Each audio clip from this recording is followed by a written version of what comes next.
Alright, so let's get to work on putting this thing together.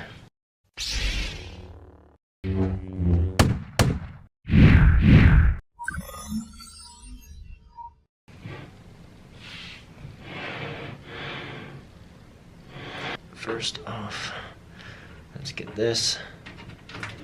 Another one right here. Wow. Alright, so apparently you need a screwdriver for this bottom one. And I was told that a screwdriver should be all that you need. And that comes right off. So here's the internal look at the case. The nice thing about this case is that it does have this single mount here so that the motherboard, when you put it on, can sit on that and stay in place. Here are the screw holes. These are the screws to put in this. So I'm gonna go ahead and start assembling that. Something I want to show you guys quick that came with the case, and still don't know what these little things are for, but I guess that's why you read the owner's manual. But in here are the screws for the outside, screws here for the holding the motherboard on, as well as some zip ties. That was a lot of glare. Now I'll get to putting things together. To give you guys a quick look at what I did so far, is I just put these little screw holes in. And the nice thing with this case, and I don't know about any other case, but if you see here, it has marked A and an M. This is for ATX motherboard, this is for a micro motherboard. If you see here, the marks stop M, M, A, because this Tomahawk, MSI Tomahawk Max is an ATX motherboard. These are the screw holes I will be using. Let me also put in the faceplate. Audio plugs are at the bottom, and it looks like it is snapped in place. Quick view from this side. And then once I get the motherboard mounted in here, I'm going to be removing one of these slots, or two slots, for the graphics card. But once I get the motherboard mounted, then I can remove these. So it looks like in my haste to get things started, missed a couple steps. I opened up the good old user manual for the case, and it told me remove both sides, so I went ahead and removed that other side. Here's that screen for the bottom. I'm gonna take this out because I feel like it's gonna continue to get in the way. But the power supply goes here on the bottom.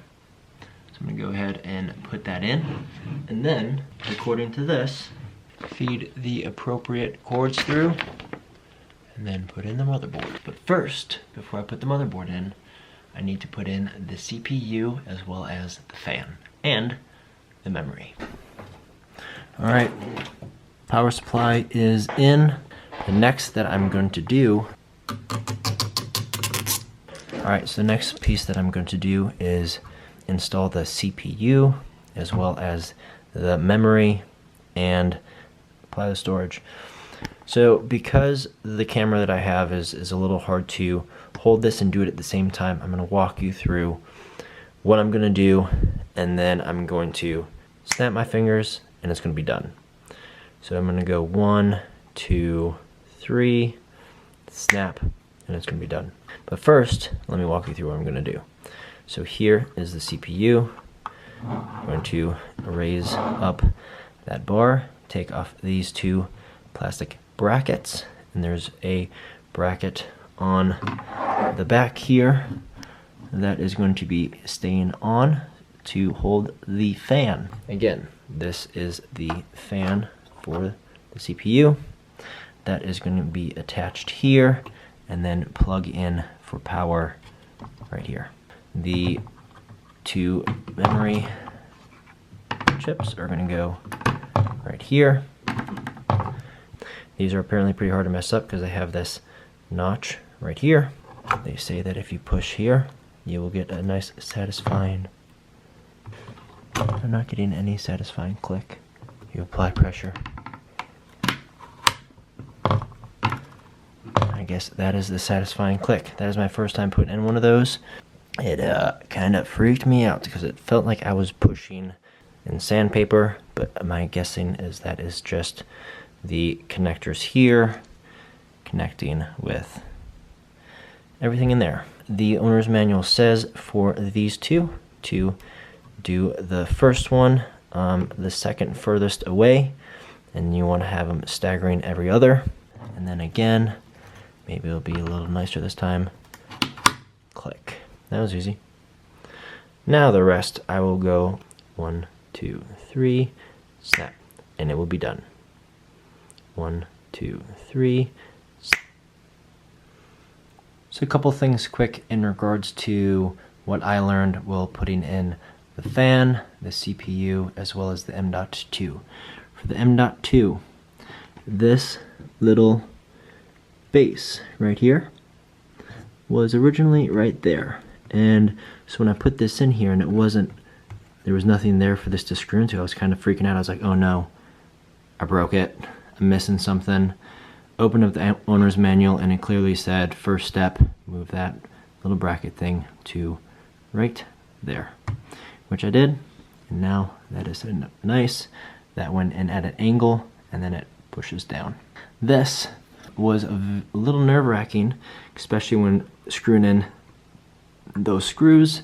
I had to put a lot of pressure actually and kind of angle those screws so that they caught the whatever they screw into back there, the bracket.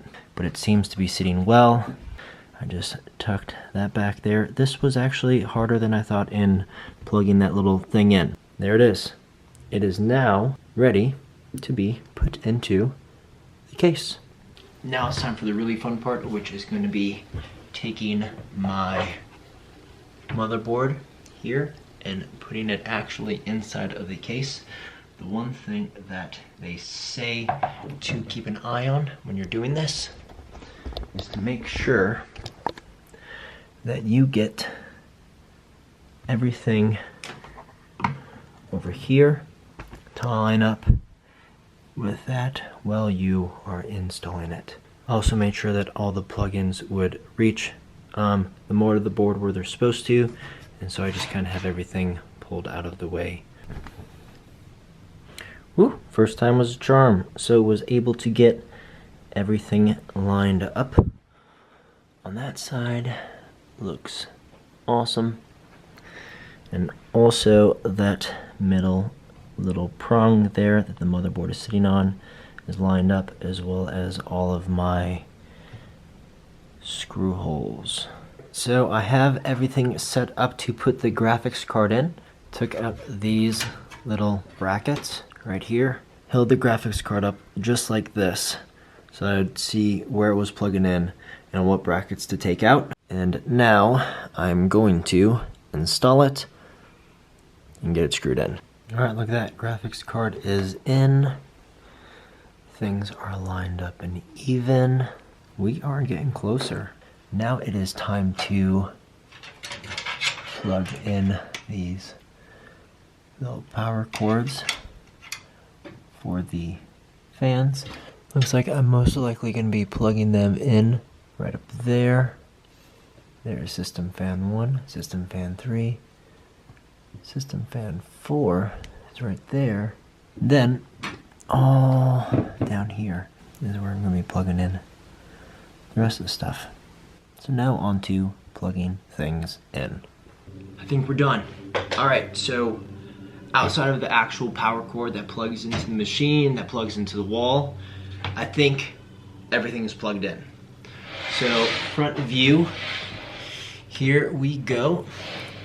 There is the motherboard plugged in, as well as the CPU fan. There is the graphics card.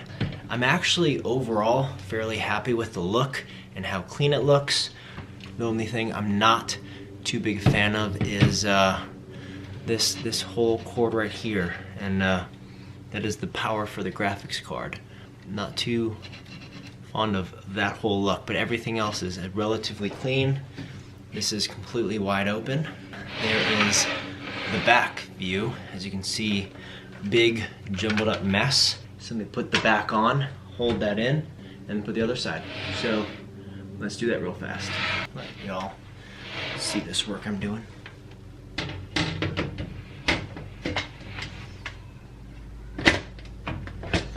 Then you just push.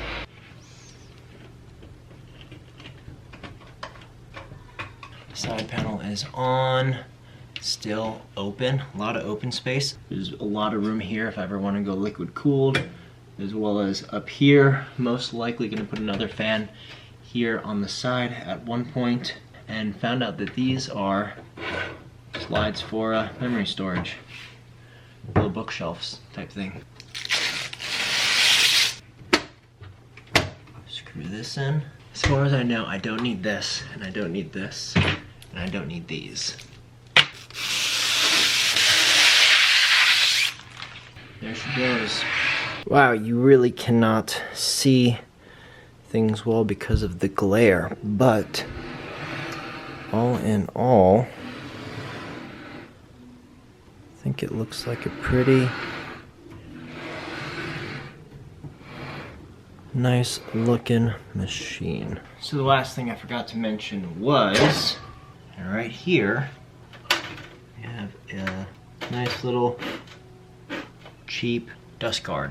And apparently there's some dog hair inside of that already. So that is the build of the computer. The computer build is done. All in all, like I was saying, this build with the TOMAHAWK B450 motherboard, the AMD Ryzen 5 2600 CPU, the XFX RX 590 graphics card, the case, the two G.Skill 16 gig memory sticks, the 1 terabyte storage. All in all, $850, $900 build. Next up is the actual accessories. The mouse, the keyboard, the monitor, headphones. Get this set up, try it out. This is gonna be a fun ride.